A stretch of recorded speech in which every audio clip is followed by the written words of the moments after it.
Imagine Texas Chainsaw without Leatherface. Imagine The Omen without Damien, and imagine The Exorcist without Reagan. Feeling vaguely queasy yet? Well, I'm afraid I've got some bad news for you. I'm Tilly from What Culture Horror, and these are horror villain replacements that fans rejected. The Shark, Jaws the Revenge. Jaws was lightning in a bottle. Steven Spielberg's first major film in 1975 was a phenomenon that made waves, get it, across the world. On top of all that, despite being rarely seen, the shark absolutely stole the show. Known on set as Bruce, the mechanical beastie became an adored and reviled icon of what lurks just beneath the surface of the ocean. While certainly not as good as the original, Jaws 2 was a moderate success with a ferocious fish to contend with. Then there was the attempt at 3D, and then there came Jaws the Revenge. Sporting an impressive 0% tomato meter on Rotten Tomatoes that absolutely reflects how poor it is, the film made casual watchers and fans alike balk at this appalling entry. The son of Bruce and Brucetta, yep, that is really what fans nicknamed the shark in Jaws 2, the finned foe was far from frightening. Clunky, slow, and obviously a piece of machinery, this freaky fish was a laughingstock, tarnishing the terror of its predecessor. I am on it with these rhymes today. If that wasn't ridiculous enough, the shark followed the remaining Brody family from New York to the Bahamas due to a personal vendetta. Right.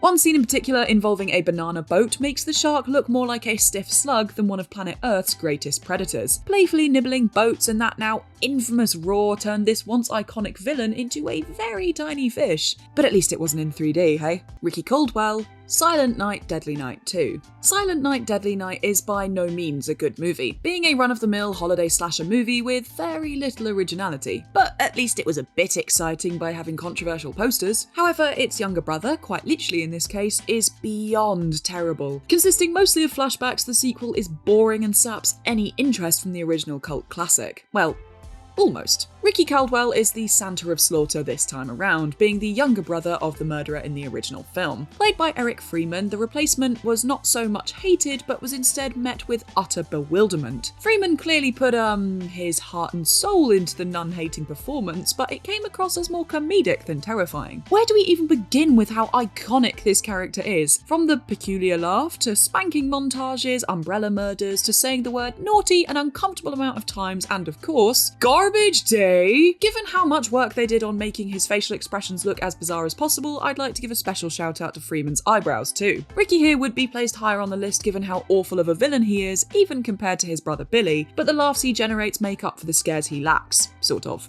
Melinda and Fiona Landers for Grudge 2020. Kayako is one hell of a villain, and part of what made the Grudge franchise last for so long. Eerie, tragic, and accompanied by her creepy son, the Queen of Death Rattles was finally laid to rest with what was thought to be the end of her story in The Grudge 3 in 2009. Then, because apparently 2020 needed a Grudge movie, that's exactly what we got. The film acted as a sort of sidequel to the American and Japanese versions of the franchise, which could have been really interesting. Spoiler alert, it wasn't. While Kayako's curse looms large in the background of the film, she only appears a grand total of once. Instead, we are given mother-daughter duo Melinda and Fiona. Fiona was in fact the nurse who was replaced by Yoko in the 2004 Grudge film. Unlike Kayako's unique and terrifying appearance, these two look like your average ghost with none of the distinctive flair that the Onryo-inspired ghosts that the other films used. With nothing interesting or different about them, the pair harass and cause the murder of several families throughout the film without any of the cold terror associated with Kayako. They simply are nowhere near as interesting or creepy to watch. Fans not only hated the film for being formulaic and bringing nothing new to the table, but also because they missed the beloved murderous mother. Fiona and Melinda are utterly forgettable and unscary, that is a real word, I checked. Everything that Kayako certainly isn't. Roman Bridger,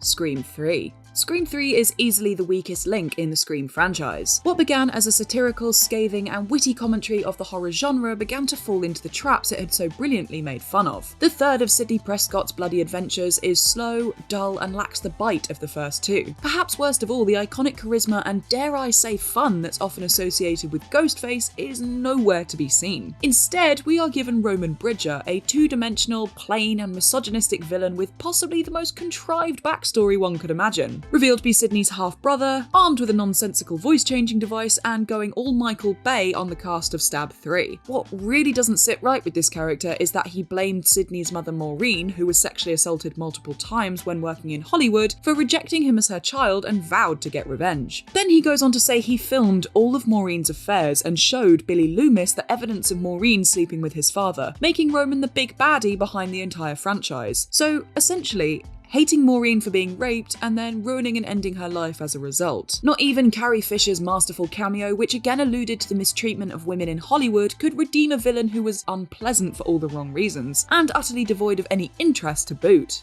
Brahms, The Boy 2. 2016's The Boy was a pretty average supernatural doll movie for the most part, until a clever twist revealed the real evil to be the presumed dead son of the Heelscher family, who had been living in the walls and orchestrating the creepy events the whole time. A pretty nice turn of events that made a dull film into a decent one. Then, because apparently the people had been clamouring for a sequel, the powers that be granted us a sequel. Brahms, The Boy 2. Given that the ending of the first film showed our friendly neighbourhood wall crawler of the psychopathic variety was alive and well, it was presumed that the sequel would follow in the vein of the first. Alas, continuity was thrown out of the window when the story revealed the nasty little bugger was host to an even nastier entity. So basically Child's Play without any of the stuff that's actually good in or about Child's Play. The film morphed into the average, if we're being generous, possessed doll movie with some truly interesting attempts at CGI. Granted, the weird little demon flesh baby tooth thing was interesting looking, but that's all that I can say that's vaguely positive about this snorefest. The Boy 2 took a genuinely different and refreshing idea, which is pretty rare in Hollywood horror, and turned it into a below average story we've seen a million times before. You bet fans hated it. Vilma, The Texas Chainsaw Massacre,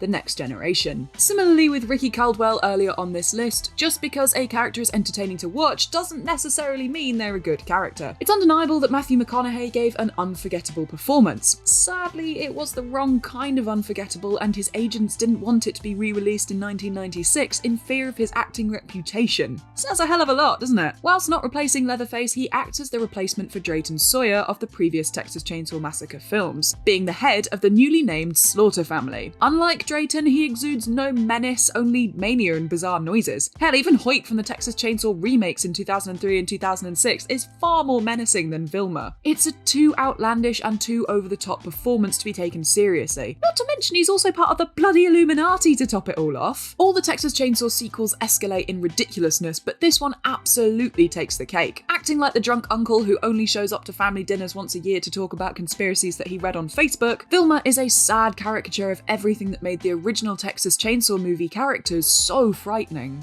Logan Nelson, Jigsaw. The Jigsaw Killer, or John Kramer to his nearest and dearest, was a fascinating villain. Cold, calculating, and some like to argue he didn't actually kill anyone if you get technical. Tobin Bell did a masterful job of playing this complex character, and it was a real shame to see him go by the end of Saw 3. We were given various apprentices, from the brilliant Amanda to the less brilliant twist reveal of Lawrence Gordon being an apprentice all along, and we thought that was the end of it. Then Jigsaw came out in 2017 and revealed another new character to take on the mantle.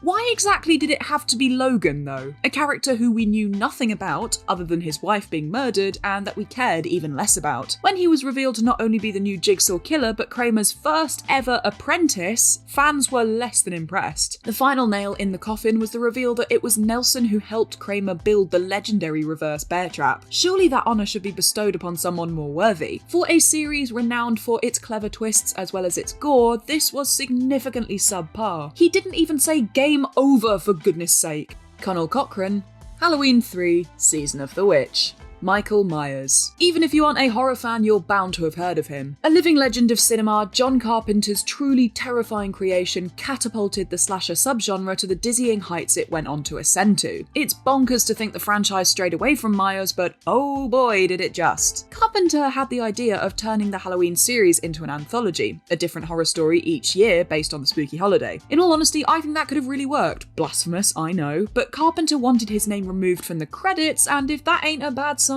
I don't know what is. The problem wasn't necessarily all to do with the concept, but replacement villain Conal Cochran has plenty to do with it. An Irish warlock making evil robot masks to kill children on Halloween night. Okay. Given how grounded the first two films were in reality, the Thorn cult nonsense hadn't come about yet. This was just far too silly to take seriously. Cochrane harked back to a theatrical villain not seen in horror since the 50s and was pantomime-like in comparison to the absolute stoic terror that Michael Myers had previously brought to our screens. Roy Burns, Friday the 13th Part 5, A New Beginning. Excessive sex and drugs couldn't mask how awful the Friday the 13th saga had become by the time the 5th movie crawled onto our screens. To top it all off, there was no Jason to make it easier to swallow. Instead, similarly with the Halloween situation of taking the series in a new direction, we got Roy Burns. Roy's son is killed early on in the movie, and so to get revenge, he decides to become an exact replica of Jason Voorhees. Why exactly he dons the hockey mask and bald cap beneath is never explained. His kills aren't even impressive, with many happening either off-screen or shot in such a way you don't actually see very much at all. For a saga that had previously been off the scale in terms of gore, such as a man's head literally being crushed between Jason's meaty paws, this was not a good outing for Jason's replacement. Burns was hardly developed and was too busy pretending to be Jason Voorhees, figuratively and literally, to be seen as anything other than a cheap imitation of the famous slasher. There was just nothing about him, and what very little we were given wasn't just disappointing, but plain old rubbish.